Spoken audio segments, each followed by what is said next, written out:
വടക്കുംനാഥൻ ആനയൂട്ടിനിടയിൽ ആനപ്പാപ്പാൻ തളർന്നു വീണു. ഇന്നലെ തൃശൂർ വടക്കുംനാഥൻ ക്ഷേത്രത്തിൽ നടന്ന ആനയൂട്ടിനിടയിലാണ് ആനപ്പാപ്പാൻ തളർന്നു വീണത്.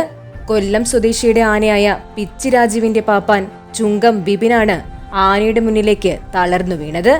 ആന മുന്നോട്ട് നടക്കുമ്പോഴാണ് പാപ്പാൻ ബിബിൻ ആനയുടെ മുന്നിലേക്ക് വീണത്. പക്ഷേ ആനയെ തക്ക സമയത്ത് കൂടെയുള്ള പാപ്പാൻ നിർത്തിയതിനാൽ വേറെ അപകടമൊന്നും ഉണ്ടായില്ല. ശരീരത്തിൽ സോഡിയത്തിന്റെ അളവ് കുറഞ്ഞതാണ് തലകറങ്ങി വീഴാൻ കാരണമെന്നാണ് നിഗമനം. അദ്ദേഹം ഇപ്പോൾ ആശുപത്രിയിൽ അഡ്മിറ്റാണ്.